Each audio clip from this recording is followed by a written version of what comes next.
Now let us start with diffraction due to N slits, because that is exactly what you have done in your laboratory. The diffraction of N slits is the one which you did in your laboratory. Okay, the diffraction pattern, the patterns that you have followed in your laboratory. So to study the diffraction of N slits, if you study the diffraction of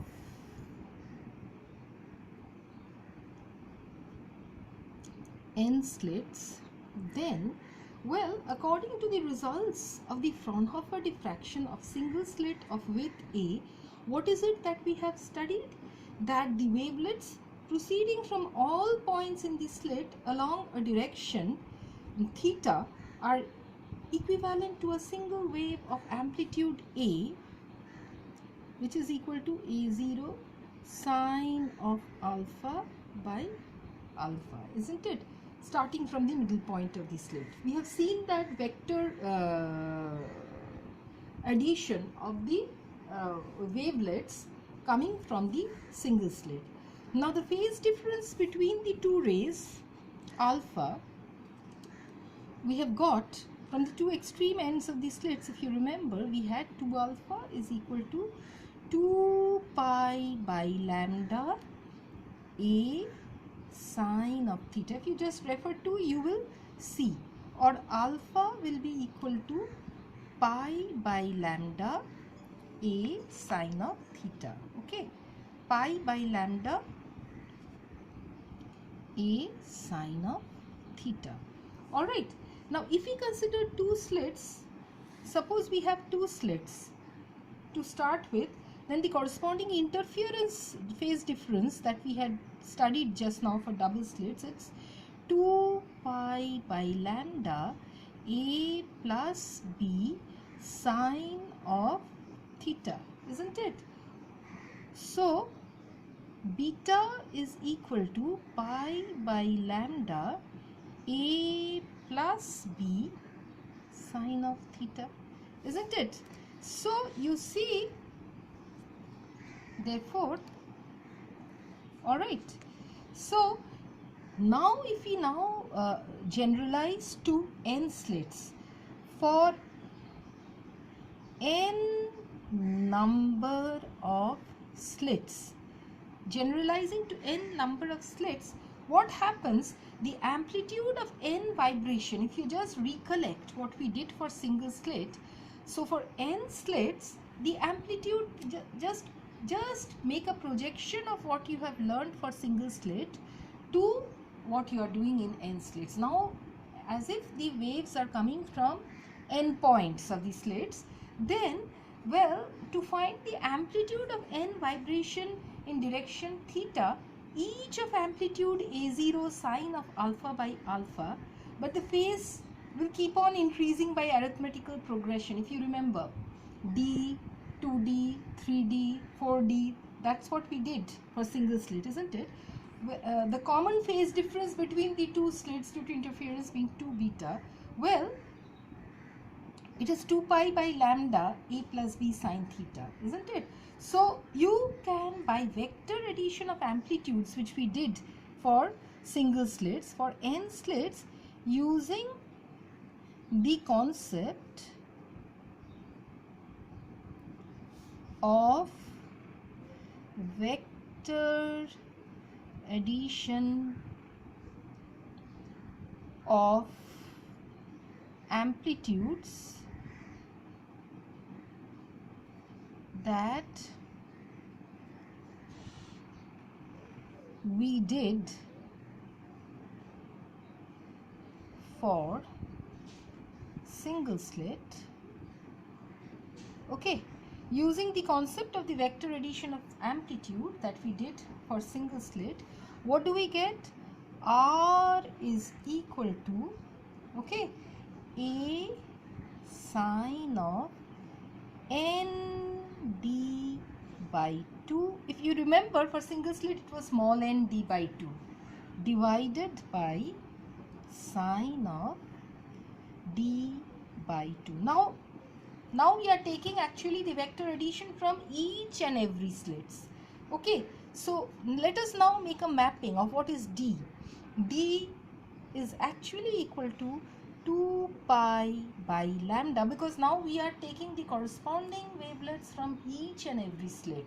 So D is equal to 2 pi by this mapping is very important. A plus B sine of theta.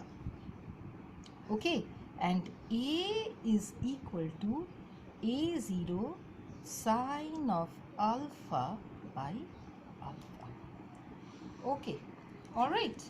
So what is ND by 2 now? If you remember what we did for our single slits, ND by 2 is actually equal to, if you take D as this, okay, it will be equal to N by 2. Put the value of D, 2 pi by lambda A plus B sine of theta, which is actually equal to N pi by lambda A plus B sine of theta, which is equal to N beta.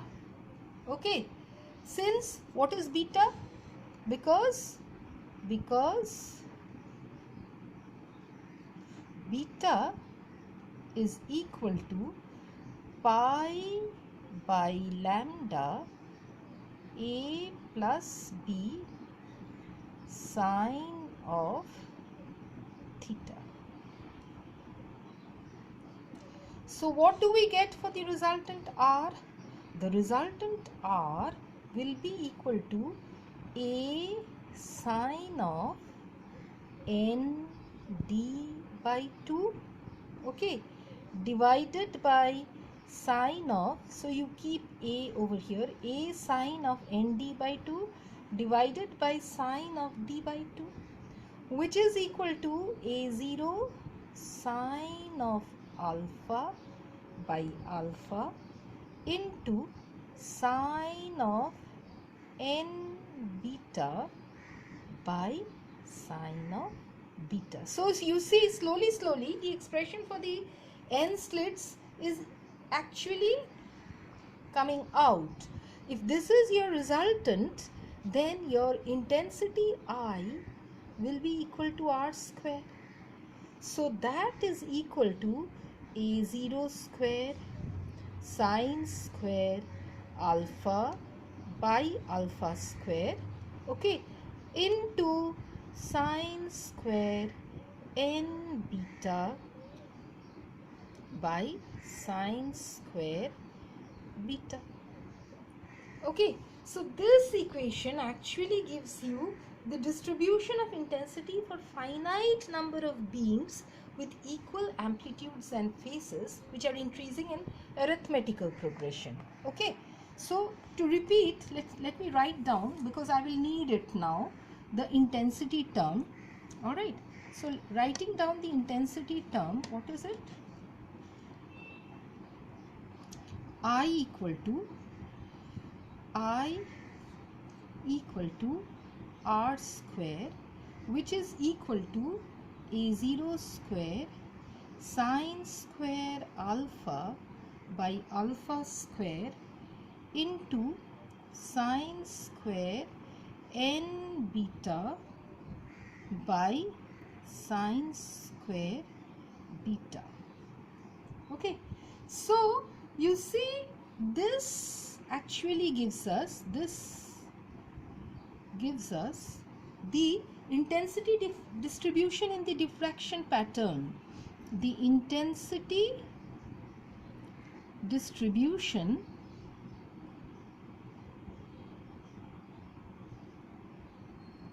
in diffraction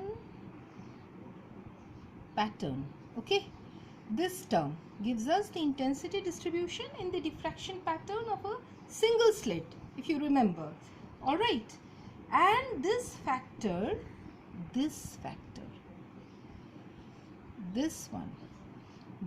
one actually gives us, it is supposed to represent the interference term and gives the distribution of intensity due to all slits.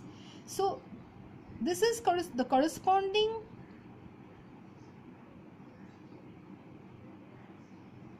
interference term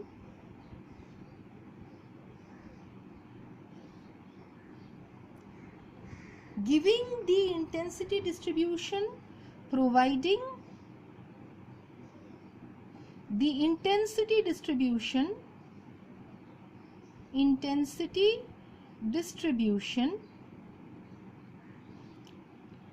due to n slits. Okay, so this is very important. Okay, all right, so let's stop over here, and now we will discuss the condition of maxima and minima. You have to understand this. Up to this point, it has to be clear for your n slits, and for your derivation, well, if you do it in this manner, it is sufficient. Okay, so let's stop.